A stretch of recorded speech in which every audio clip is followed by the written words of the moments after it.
자, 오늘 그 무료 특강은 뭐 다 공고가 뭐 나가고 광고가 나가서 아시겠지만 한국 불교사를 좀 총정리를 좀 4시간에 걸쳐서 좀 해보는데요.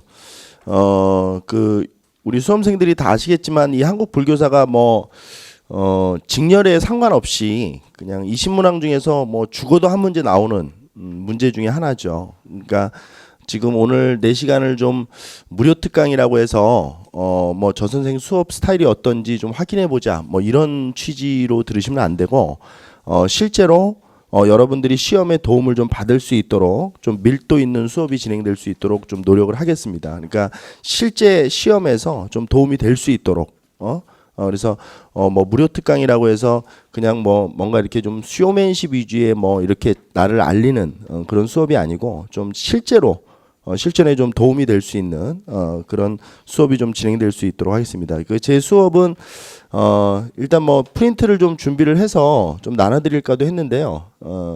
제 수업의 특징은 매핑을 좀 하는 거거든요. 근데 이제 매핑을 이렇게 이 색깔이나 이런 것들로 이쁘게 좀 하셔야 되는데 제가 매핑을 해서 좀 드리면 이게 또 문제가 생기니까 좀 힘드시더라도 제가 좀 필기하는 내용들을 하나씩 확인해 가면서 노트에다 필기를 좀 해 가면서 수업을 좀 들으셨으면 좋겠습니다. 일단 칠판으로 좀 집중을 한번 하세요.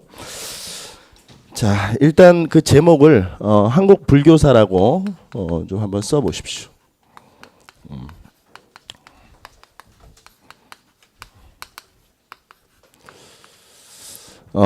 이 한국 불교사를 좀 하나씩 이제 정리를 좀 해보는데 이 불교에다 동그라미를 좀 치시고요. 이렇게 화살표로 좀 빼세요. 일단 우리가 이제 불교에 대해서 정리를 하실 때 기본적으로 한국사에서 불교를 바라보는 기본 태도가 중요합니다. 뭐냐면 우리 수험생들이 이 불교를 종교라고 생각하면 한국사에서는 이 불교를 이해하기가 어려워요. 그러니까 이 불교는 종교가 아니고 정치 이데올로기다 이렇게 이해하셔야 돼요. 그러니까 정치 이데올로기다. 그래서 물론 종교적으로도 활용이 되지만 불교를 정치 이데올로기로 이렇게 이해를 하셔야 우리가 공부를 좀 해 나가시기가 편리합니다. 그리고 이 정치 이데올로기로 봤을 때 우리가 뭐에 주안점을 두고 보셔야 되냐면 정치 이데올로기라고 하는 것은 어떻게 보면 지배 사상이 될 수도 있고 그다음에 피지배층 입장에서는 어떻게 보면 지배층을 바라봤을 때 두려움과 무서움을 주는 사상이거든요. 그러니까 지배자의 입장에서 봤을 때는 지배의 정당성이 확보될 수 있는 거고 어떤 권위와 지위 이런 것들을 만들어내는 것이고 피지배층 입장에서 봤을 때는 이 지배자들에게 두려움을 느낄 수 있도록 만드는 사상이다. 이렇게 보시면 됩니다. 그러니까 우리가 쉽게 얘기하면 지금 현재 우리나라를 지배하고 있는 이데올로기가 뭐예요? 자본주의죠. 자본주의에서 누가 제일 두려워요? 돈 많은 사람들이 제일 두려운 거예요.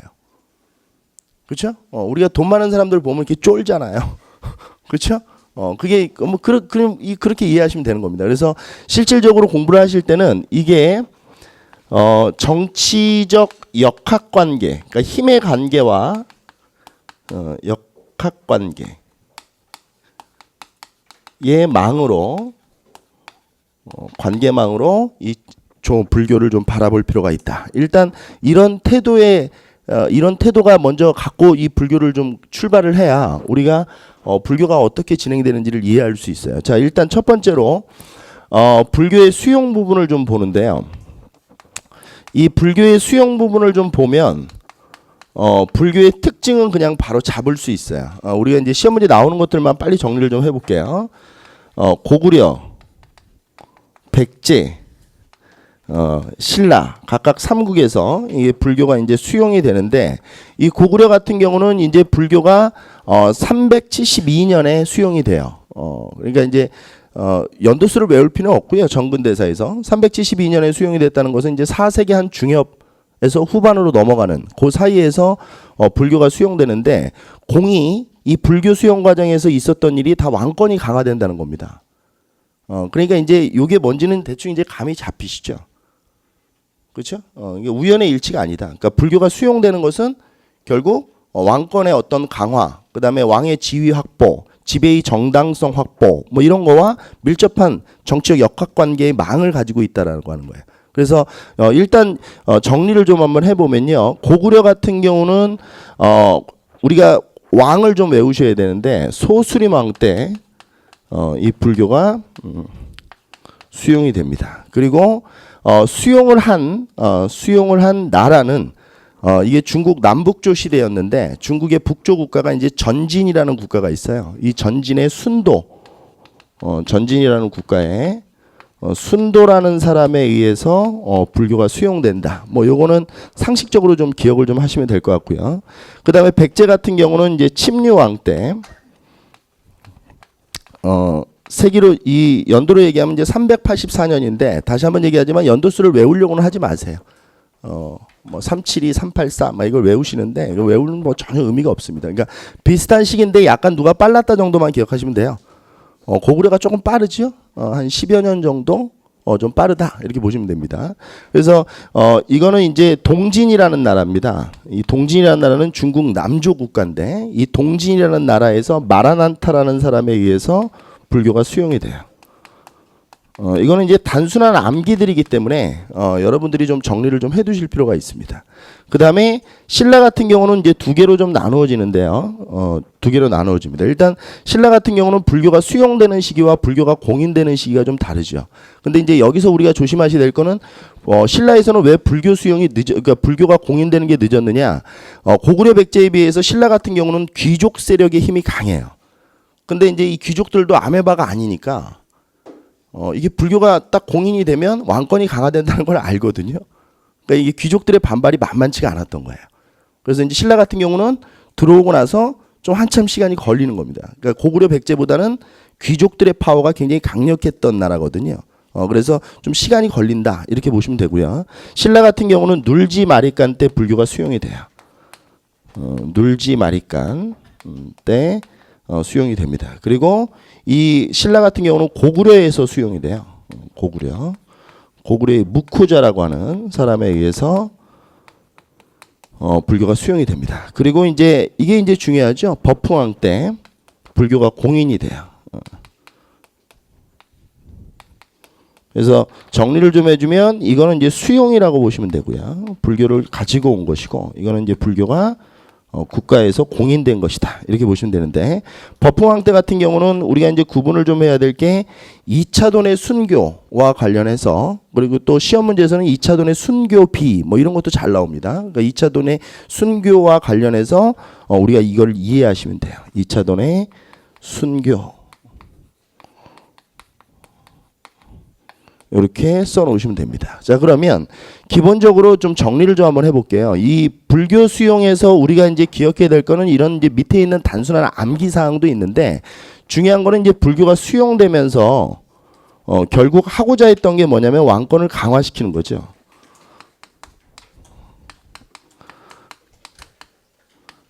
근데 이제 이 왕권 강화 부분도 우리가 어떻게 정리를 하셔야 되냐면 이렇게 이해하셔야 돼요.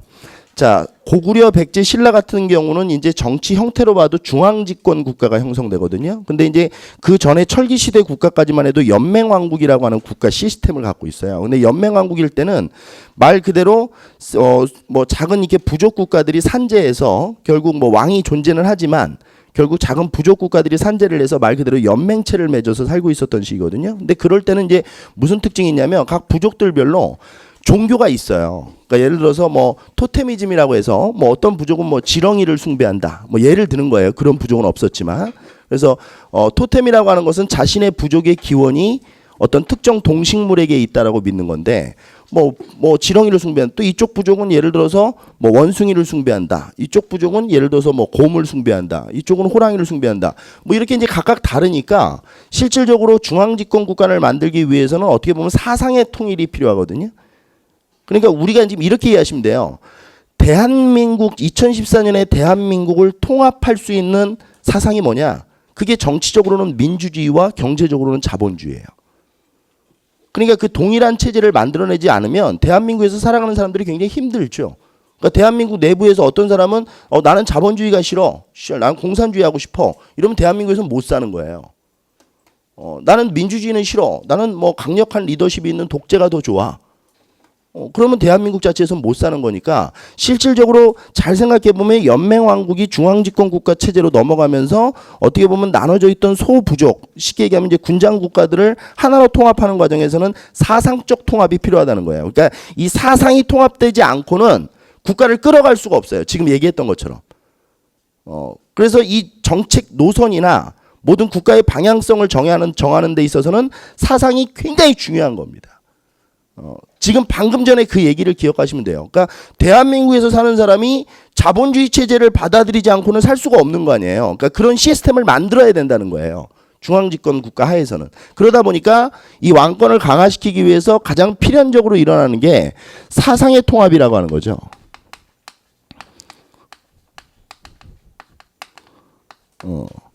이 사상의 통합이 필연적으로 일어남으로 해서 결국 왕이 만들고자 했던 어떤 국가 운영 시스템인 중앙집권 국가 체제도 만들어낼 수 있는 겁니다. 그리고 이 왕권 강화뿐만이 아니라 또 하나 여기서 이제 기여를 하는 게 뭐냐면 사상을 통합하면 어떤 부분이 좋으냐면 실질적으로 고구려 백제 신라가 불교가 수용될 때를 보면 이 체제를 완성하는 데 있어서 필요하거든요. 그러니까 이것도 같은 거예요. 그러니까 왕권을 강화시키고 체제를 안정화시키는 데는 반드시 이 불교가 필요했던 거죠. 어떤 특정한 이데올로기가 필요한 거예요. 그래서 그 이데올로기를 수반으로 해서 그 기저, 그러니까 밑에다 깔아놓고 그런 것들이 이제 하나씩 만들어져 가면 사람들이 그거를 이제 백성들이나 귀족들이 봤을 때도 그걸 납득이 되는 거죠. 그리고 이제 우리나라 불교의 특징을 좀 밑에다 요거는 이제 이렇게 쓰시고 밑에다 불교의 특징을 좀 정리해 놓으시는데 이 불교의 수용 과정을 보면 불교의 특징은 제가 바로 잡아낼 수 있다라고 말씀을 드렸어요. 이 불교의 특징은 지배층의 어떤 지배의 정당성을 확보받을 수 있는 정치 이데올로기로 활용된다는 거죠. 그래서 정리를 해보면 지배자의 지배의 정당성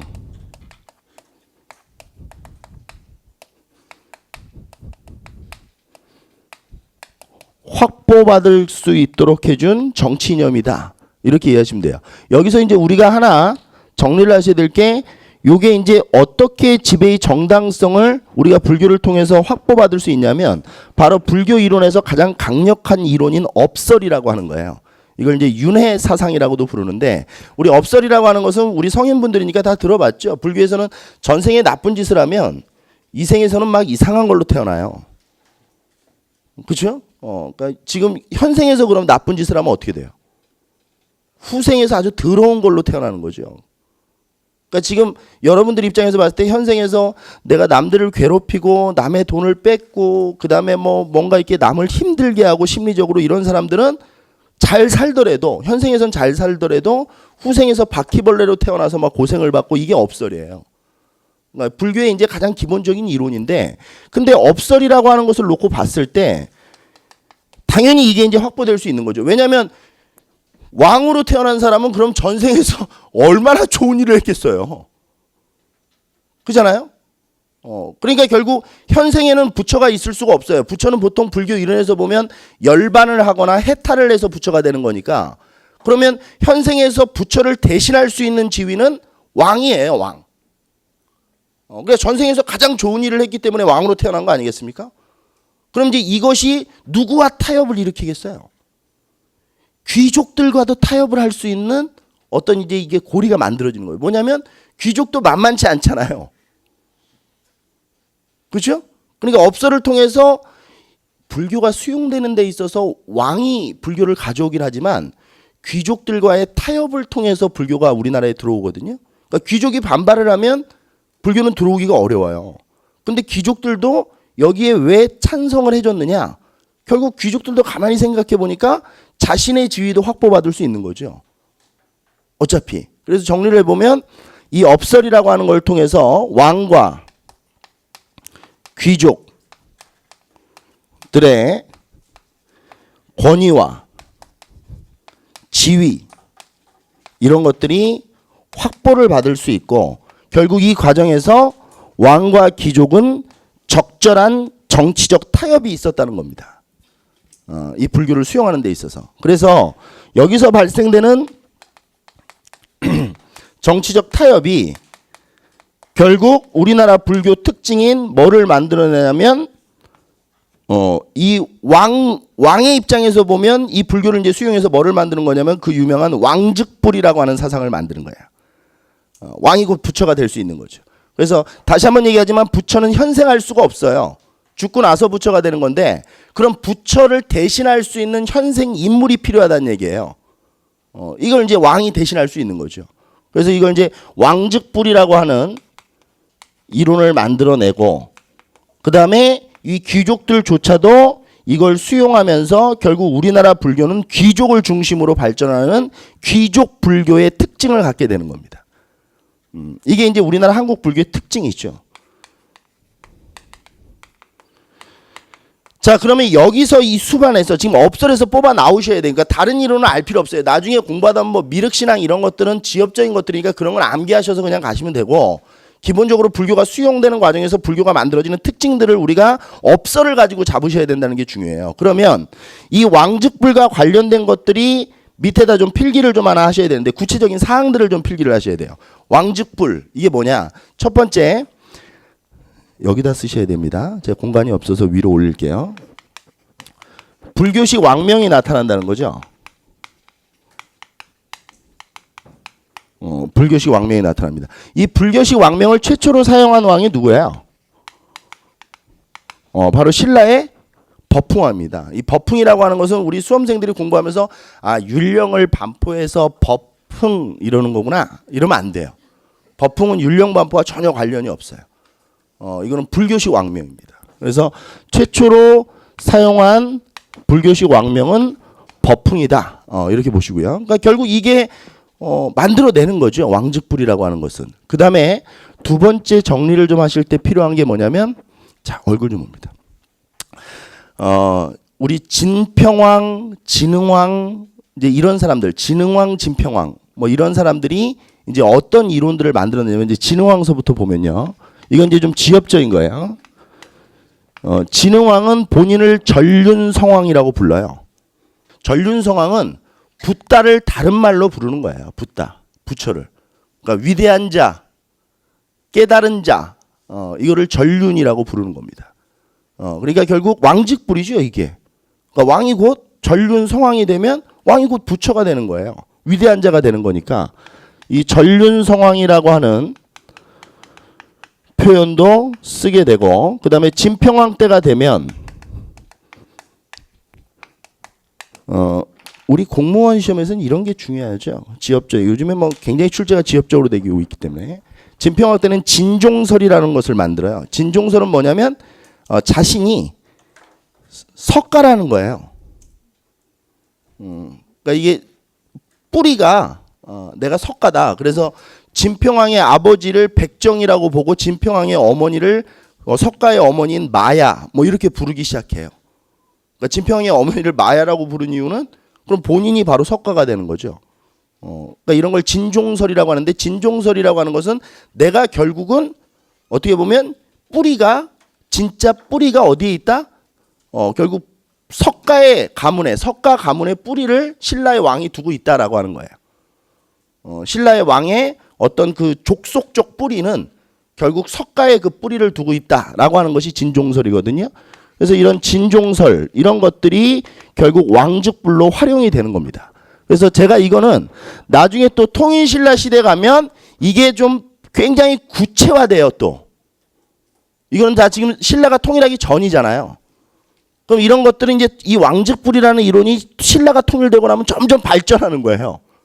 뭔가 이론도 좀 더 심화되고 그래서 이런 것들을 이제 바탕으로 이 불교의 어떤 정치 이데올로기적 성향을 이해를 하시면 되고 요거 정리 잘 해놓으셔야 됩니다. 요거. 그리고 요거 밑에다 화살표를 이렇게 치세요. 이제 지금 이 밑에다 이렇게 했죠. 그리고 귀족은 안 했어요. 이렇게 화살표를 밑에다 치시고 뭐라고 쓰냐면 결국 이거를 잘 보면 또 뭐를 만들어내냐면 결국 이 왕과 귀족은 뭐가 유지돼야 지배의 정당성을 계속 확보받을 수 있냐면 국가가 유지돼야 돼요. 그러니까 예를 들어서 고구려 입장에서는 고구려가 무너져 버리면 고구려 왕과 귀족은 이런 것들을 확보받을 수가 없죠.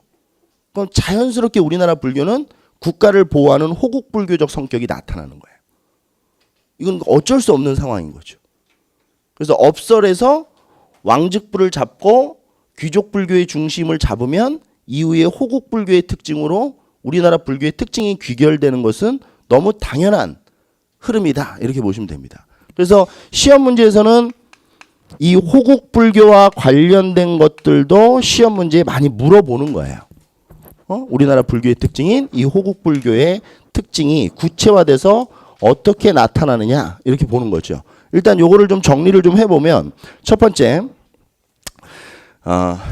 좀 이건 나중에 통일신라 할 때 이건 좀 다시 할 텐데 신라 부분 통일신라 부분은 나중에 좀 할 거예요. 지금 이제 삼국시대 때와 관련된 부분만 좀 할 텐데 삼국시대 때 선덕여왕 때 자장이라고 하는 승려가 있었는데 그 승려가 황룡사 구축 목탑을 건립해요. 근데 이 황룡사 구축 목탑을 건립하는 사료를 보면 사료의 내용이 어떻게 되어 있냐면 선덕여왕한테 이 자장법사가 뭐라고 얘기하냐면 황룡사의 구축 목탑을 지으면 신라 주변의 구한 9개의 나라들이 신라에게 조공을 바치고 머리를 숙일 것이다.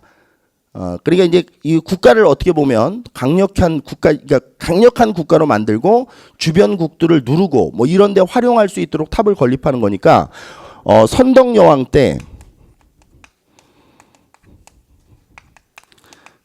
자장에 의해서 건립된 황룡사 구축 목탑 이제 이런 것들이 호국불교의 모습을 잘 보여주는 거예요. 그 다음에 진평왕 때 원강이라고 하는 승려가요. 당나라 군대의 협조를 요구하는 군대 출병을 요구하는 걸사표라고 해서 이런 걸 써서 올려요. 그러니까 우리 당이 좀 우리 신라를 도와줬으면 좋겠다. 고구려를 부시는데 그러니까 이런 것들도 다 걸사표 이런 것들도 다 어떻게 보면 호국불교의 성격이죠. 왜냐하면 기본적으로 원강의 걸사표를 보면 또 이런 말도 나와요. 원래 불교에서는 사람을 죽이면 안 돼요. 근데 전쟁을 하면 사람을 죽일 수밖에 없는 거 아니에요? 근데 원강이 그 걸사표를 써서 올리면서 뭐라고 하냐면 제가 승려이기 때문에 사람을 죽이는 전쟁에 인원을 도움을 달라는 것 자체가 모순이긴 하지만 제가 이 왕의 땅에서 살고 있으면서 풀을 먹고 곡식을 먹으면서 사는 사람으로서 어떻게 왕에게 도움을 주지 않을 수 있느냐. 그러니까 결국 불교의 정신보다는 내가 국왕의 한 백성으로서 이 걸사표를 보낸다. 뭐 이런 거예요. 그러니까 결국 원강의 걸사표도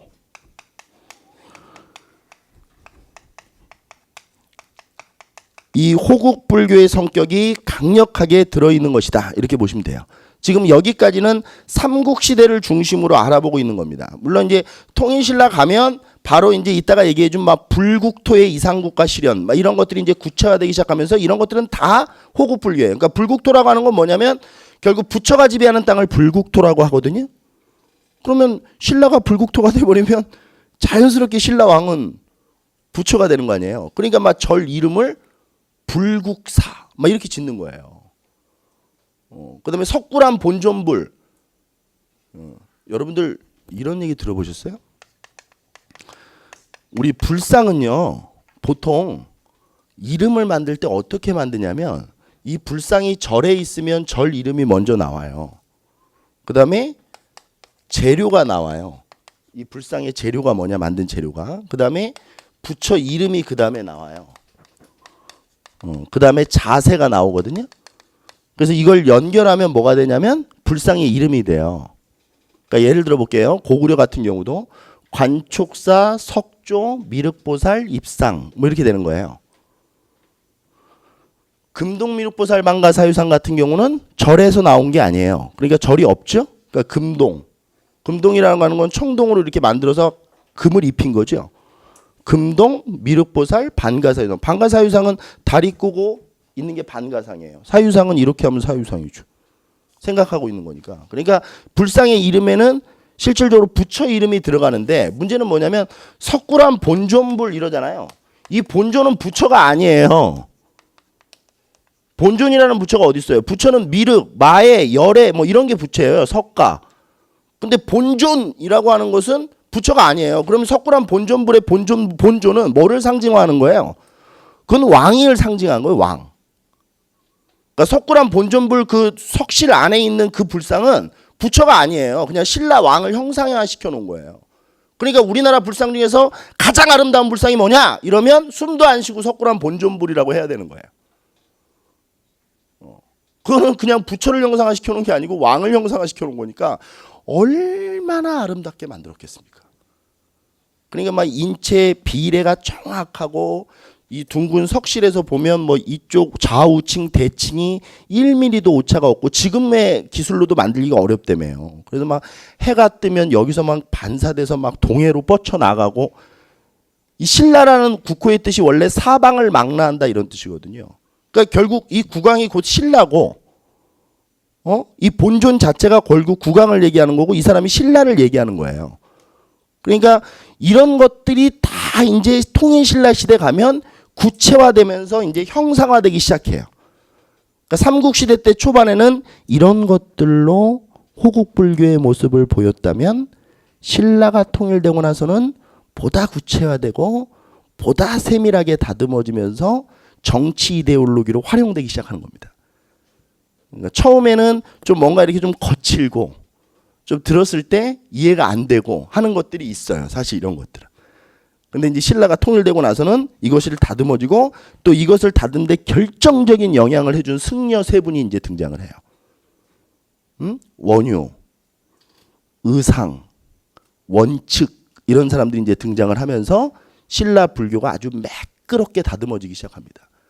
그러면서 이것이 완벽한 정치 이데올로기로 승화돼서 통일신라를 이끌어가는 거예요. 그래서 신라가 통일되고 나서를 우리가 중대라고 하잖아요. 그 중대하면 제일 중요한 게 왕권이 강화되는 거거든요. 그 왕권 강화에 이 불교가 세련되게 다듬어지는 것이 가장 강력한 영향을 주는 거예요. 이런 것이 정치 이데올로기로 활용되면서. 그래서 나중에 요 신라 부분은 나중에 좀 정리를 좀 다시 한번 할 수 있도록 하고요. 그러면 이제 여기까지 가면 우리가 기본적으로 불교의 수용을 공부한 거예요. 그러니까 불교의 특징은 따로 공부할 필요가 없다는 거죠. 그러니까 수용 과정을 잘 우리 교재에 보면 막 불교 수용, 불교 특징, 불교의 전개, 불교의 발전 막 이렇게 돼 있잖아요. 그러니까 이렇게 공부하면 사람이 무슨 뇌 용량 테스트하는 것도 아니고 이게 너무 힘들단 말이에요. 그러니까 불교 수용을 잘 보면 아 이런 과정에 의해서 불교가 들어왔다면 우리나라 불교의 특징은 이런 거구나라는 걸 쉽게 가늠을 해야죠. 공부하는 분들이니까. 우리가 노는 사람들이 아니잖아요. 여러분들은 공부를 주로 하는 사람들이니까 그런 생각을 하면서 공부를 해야죠. 공부라고 하는 건 생각이 필요한 거니까. 그리고 두 번째 한번 보겠습니다. 그러면 이제 우리나라 이 불교를 공부하는 데 있어서 필요한 기본 배경 지식인데 불교의 기본 이해를 좀 필요로 합니다. 불교 사상을 정리하기 위해서는 불교의 기본 이해가 필요한데 이 불교를 기본적으로 이해해 보자는 것은 불교 종파를 좀 이해하셔야 이것이 어떻게 좀 구체화돼서 정치 이데올로기로 역학 관계망을 구성하는지를 이해할 수 있어요. 그러니까 중요한 거는 이게 중요해요.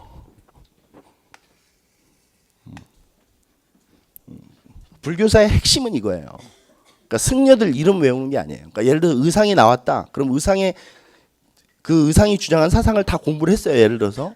그럼 그 사상이 어떻게 정치적 역학관계 망을 구성하고 있느냐를 이해하는 게 중요한 거예요. 그래야 이게 안 까먹어져요. 그러니까 예를 들면 승려가 했던 말이다라고 생각하면 이걸 공부하고 나서도 까먹는데 이 승려가 했던 말이 어떻게 우리 한국 정치사에 영향을 미쳤느냐 이걸 관계망을 딱 기억을 하는 순간 이해를 하는 순간 이거는 까먹기가 어렵다는 얘기예요. 그러니까 제가 제 수업을 들었던 분들은 아시겠지만 제가 항상 강조하는 게 뭐냐면 기억 저장 시간의 싸움이에요. 국사는. 누가 기억을 오래 저장하느냐의 문제지 누가 지금 현재 많은 걸 외우느냐의 문제가 아니에요. 외우고 다 까먹으면 그게 무슨 공부예요. 그러니까 하나를 공부하더라도 이 지금 공부한 걸 얼마 정도 끌고 가야 되느냐 이게 중요한 거거든요. 적어도 여러분들이 공무원 시험을 준비하실 때 물론 빨리 합격하는 수험생들도 있겠죠. 있겠지만 보통 기본 평균적으로 보면 1년 정도는 고생을 하셔야 된다고 하잖아요. 대부분 주변에서. 그러면 결국 공부하는 한국사의 학습이 1년 정도는 가줘야 합격을 하는 건데 이거를 단순하게 막 조합해서 단어 문장들 조합해서 막 딸딸딸딸 외워가지고는 승부가 나지 않죠. 왜? 인간의 기억 저장 시간은 1년을 가지 못해요. 어떻게 지금 외웠던 게 1년씩 가요?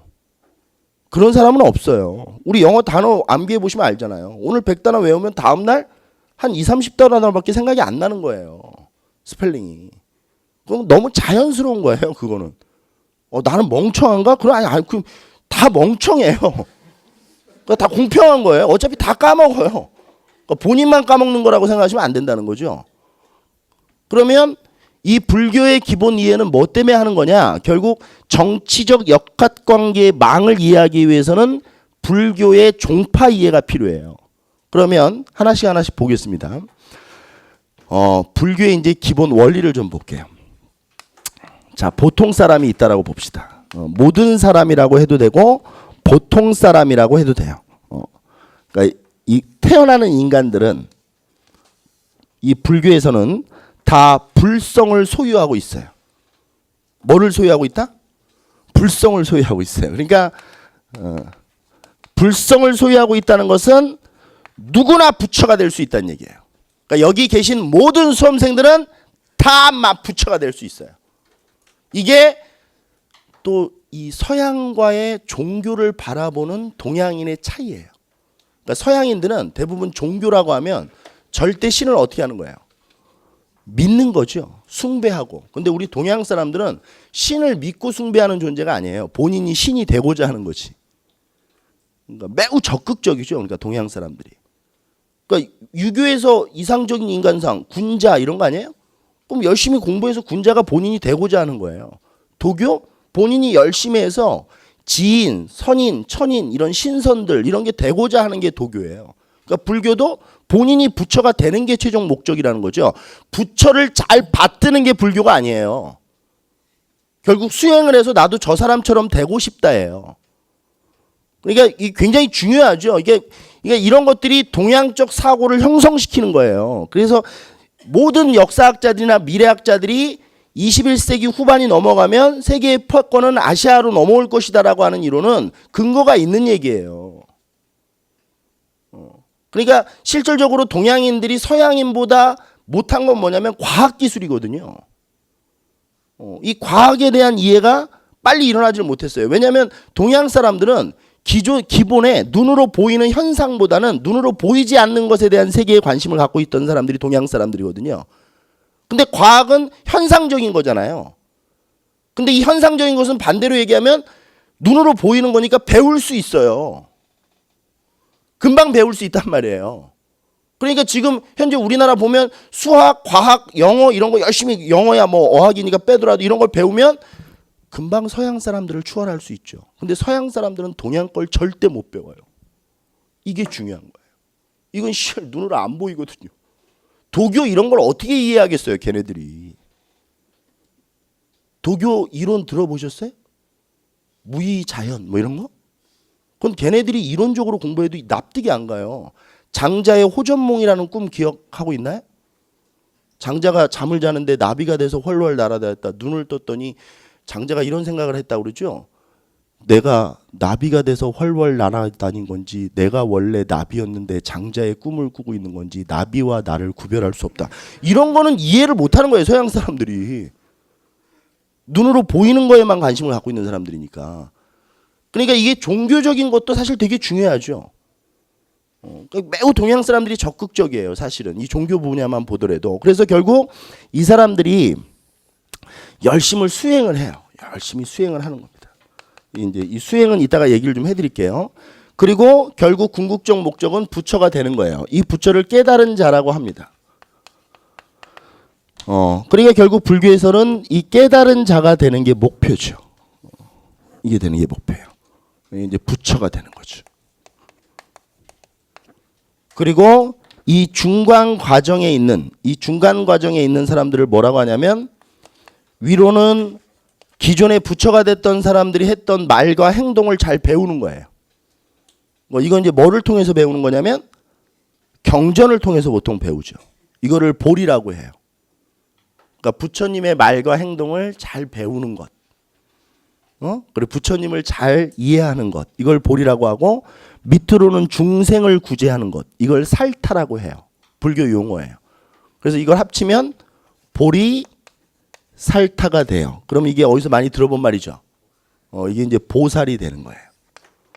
이 수행 과정에 있는 사람들을 우리가 불교에서 보살이라고 하는 것은 바로 이런 뜻을 갖고 있는 겁니다. 자, 그런데 이 보살하는 방법, 그러니까 이 수행 방법이죠.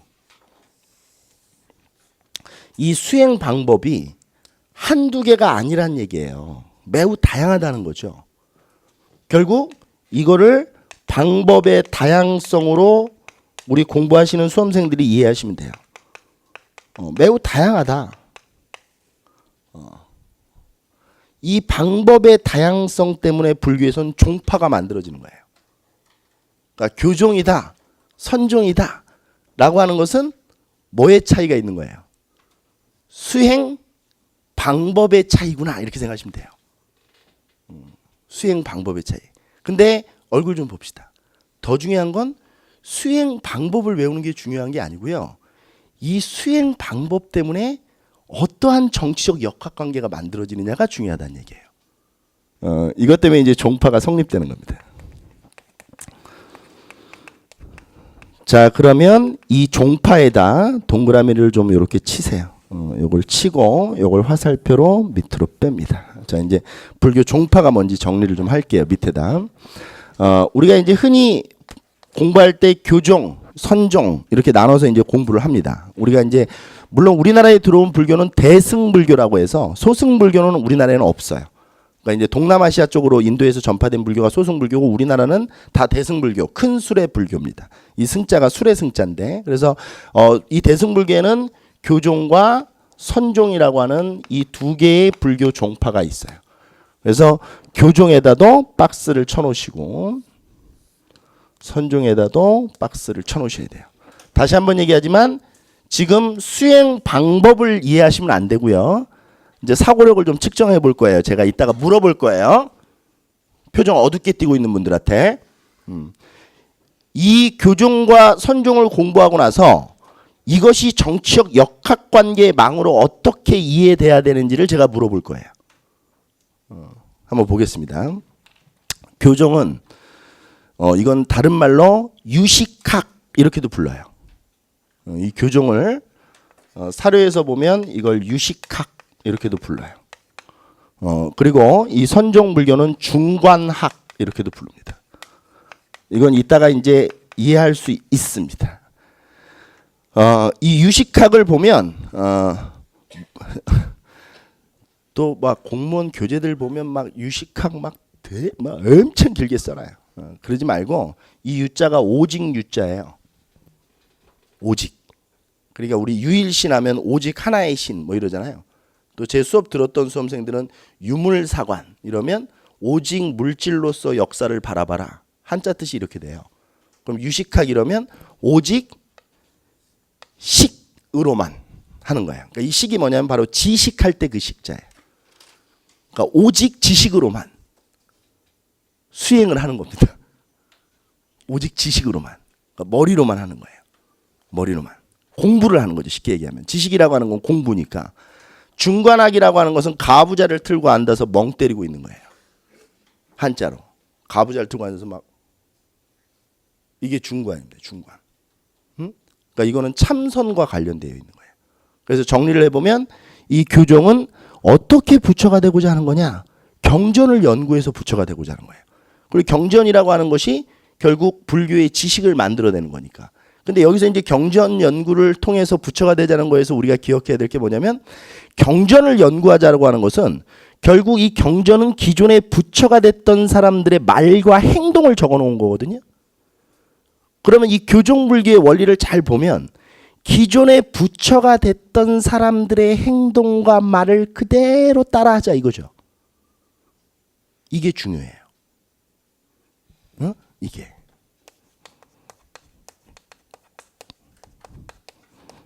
이게 교리를 연구하는 거죠. 그 다음에 이거는 참선하고 좌선하는 거예요. 이런 걸 통해서 부처가 되자는 건데, 다시 한번 볼게요. 지금 쓴 말 중요한 키워드 잡아봅시다. 경전을 연구해서 부처가 되자는 것은 기존의 부처가 됐던 사람들의 행동과 말을 잘 배움으로써 나도 그 사람처럼 돼보자, 이거 아니에요?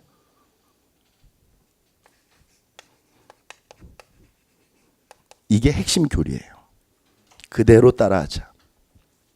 교종은. 그 다음에 이거는 제가 여기 카메라가 이게 카메라 감독님이 절 되게 싫어하더라고요. 액션이 커서. 여기 한번 보겠습니다. 자, 여기 저 좀 잘 보세요. 선종 불교에서 화두가 뭐냐? 선종 불교에서 원하는 게 면벽한 노승의 눈매에 미소가 도는 거예요. 이 말을 잘 생각해 보면 벽을 마주 앉아 있는 노승, 그러니까 나이든 승려의 눈에 미소가 싹 도는 것, 이게 선종이 원하는 거예요. 30년 동안 벽을 마주하고 있어요. 나이가 들었어요. 1, 2년 하면 안 되는 거예요.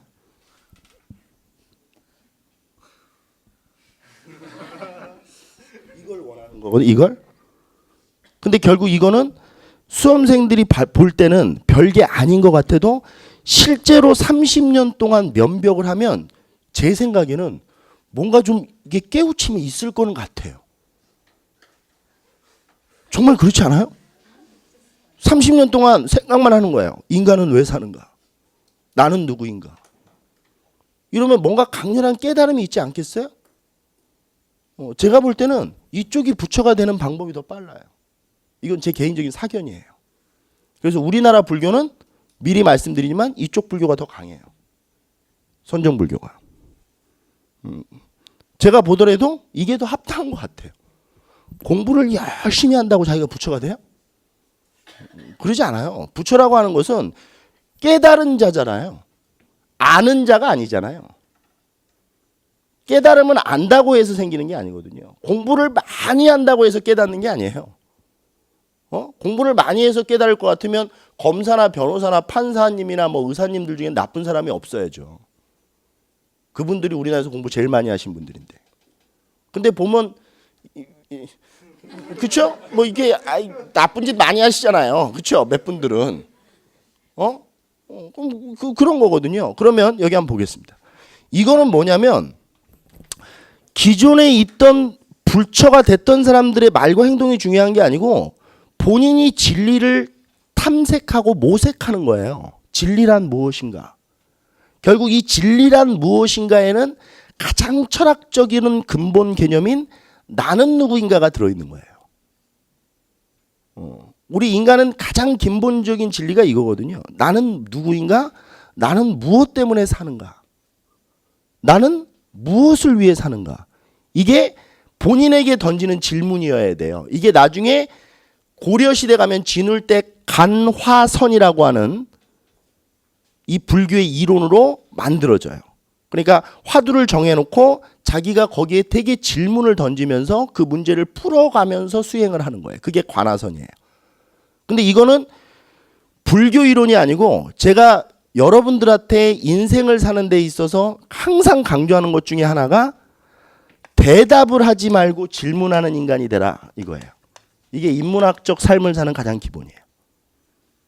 대답을 하는 인간은 성공하기가 어려워요. 그러니까 누가 뭐라고 물어봤는데 대답을 자꾸 하잖아요. 그런 사람은 남이 시킨 일만 하면서 살게 돼요. 평생을. 근데 질문을 해야 돼요. 혼자 있을 때만이라도. 나는 지금 왜 공무원 준비를 하고 있지? 이런 건 질문이에요. 본인한테 던지는. 넌 내일 어떻게 할 거야? 곧 있으면 추석인데 넌 추석 때 어떻게 할 거야? 이건 본인한테 던지는 질문이거든요. 친척들 다 모아놓고 고스톱을 한 판 칠 거야? 이런 건 이제 본인한테 던지는 질문이에요. 계속 이렇게 질문을 던지면 본인의 일상이 해결돼요. 제가 지금 농담하는 게 아니에요. 선종불교가 뭔지 기본 이런 것들은 안 나와 있기 때문에 교재에 수험생들이 공부하시면서 어렵다는 얘기예요. 이런 걸 다 빼놓고 암기할 것들 사실관계만 쭉 책에다 써놓는 거니까 선종불교라고 하는 건 결국 그럼 뭐냐? 스스로 뭔가를 찾는 거죠, 진리를. 그러면 선종의 가장 핵심 키워드는 스스로가 되는 거예요. 그러면 자, 여기 보세요. 정치 이데올로기로 불교를 이해해보자라고 했어요. 근데 지금 여러분들 우리 2013년 대한민국에서 제일 정치적으로 논쟁이 되고 싸우는 것들이 뭐와 뭐의 갈등 때문에 싸워요? 보수와 개혁. 이것 때문에 싸우는 거죠. 그러면 이해되시죠? 이게 어떻게 연결될지. 기성의 권위와 질서를 인정하는 쪽은 어디겠어요? 이거예요. 그럼 얘네들을 무슨 세력이라고 해요? 보수 세력이라고 하는 거예요. 그러니까 그 사회적 보수 세력은 어떤 종파를 믿는 거예요? 교종을 믿는 거예요. 그럴 수밖에 없죠. 자신의 권위와 질서가 그대로 유지되길 바라는 사람들. 지금으로 얘기하면 우리 2014년에 대한민국에 살고 있는 기득권 세력들. 이 사람들은 교종을 믿어야 되는 거예요. 근데 뭔가 사회적 불합리가 있고 이거에 대한 불만을 가지고 있고 사회적 구조를 바꿔야 된다라고 느끼는 개혁적 성향을 가지고 있는 사람은 당연히 이쪽을 믿어야 되는 거예요. 그리고 여기에는 또 뭐 들어있냐면 기존의 부처가 됐던 사람만 부처가 될 수 있는 거 아니에요? 그걸 알아야? 그래야 이거는 왕만 부처가 되는 거예요. 왕직불만 되는 거예요. 근데 이거는 누구나 부처가 될 수 있어요. 그래서 나중에 공부하다 보면 선종불교에서는 승탑을 만드는 이유가 이거예요. 그 절에서 수행을 하면서 해탈을 한 승려들한테 승탑을 만들어주는 거예요. 왜냐하면 기본 탑과 승탑은 달라요. 탑은 석가모니의 사리를 안치하는 거고 승탑은 말 그대로 승려들의 사리를 안치하는 거거든요. 그러니까 기존 권위에 대한 도전이에요. 승탑은. 왜 석가모니만 사리를 안치하느냐거든요. 그러니까 이런 것들이 정치적 역학관계망으로 잘 연결돼야 돼요. 자, 그러면 정리를 한번 해볼게요. 기성의 권위와 질서가 있다라고 했을 때 이게 이제 제일 중요하죠, 불교에서. 기성의 권위와 질서가 있다라고 했을 때 이 기성의 권위와 질서를 인정하는 쪽, 이거는 교종이 돼요. 그 다음에 기성의 권위와 질서를 부정하고 새로운 시대를 만들려고 하는 사람들은 선종을 믿게 돼 있는 거예요. 이거는 부정하는 거죠. 기성의 권위와 질서를 부정하는 겁니다. 그러면 이걸 그대로 파생시키면 보수구나, 개혁이구나, 이렇게 이해하시면 돼요.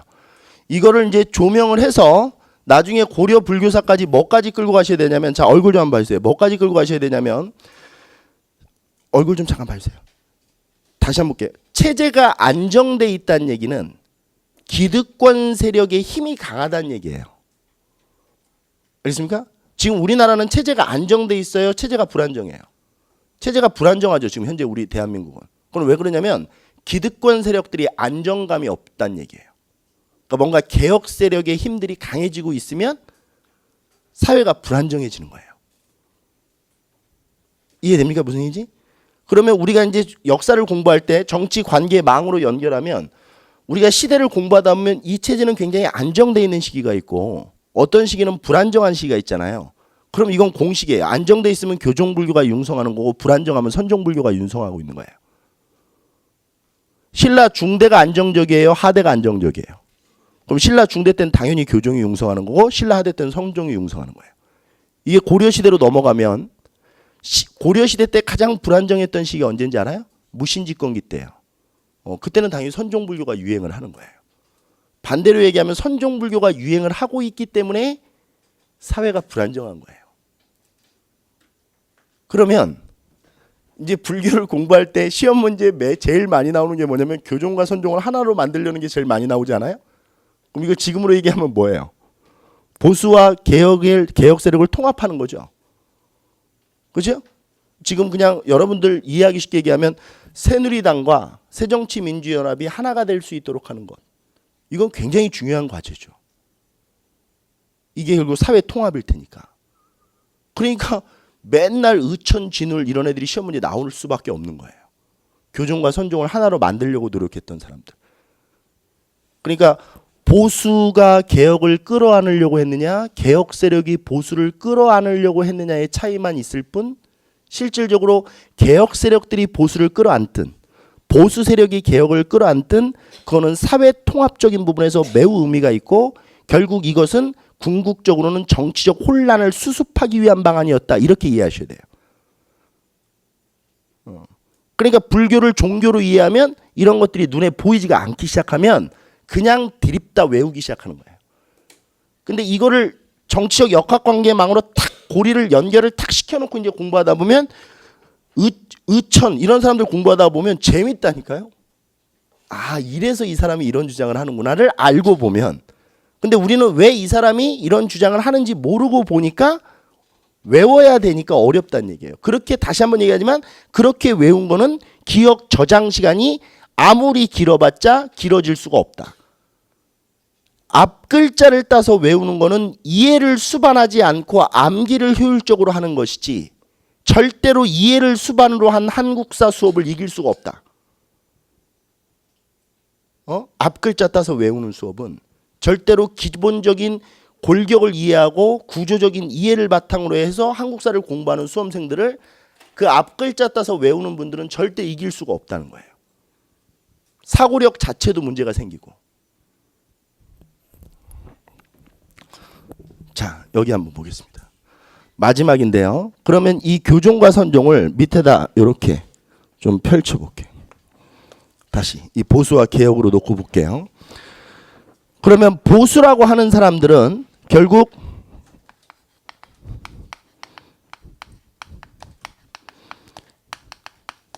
그대로 가볼게요. 체제 안정성을 만들어내는 거고,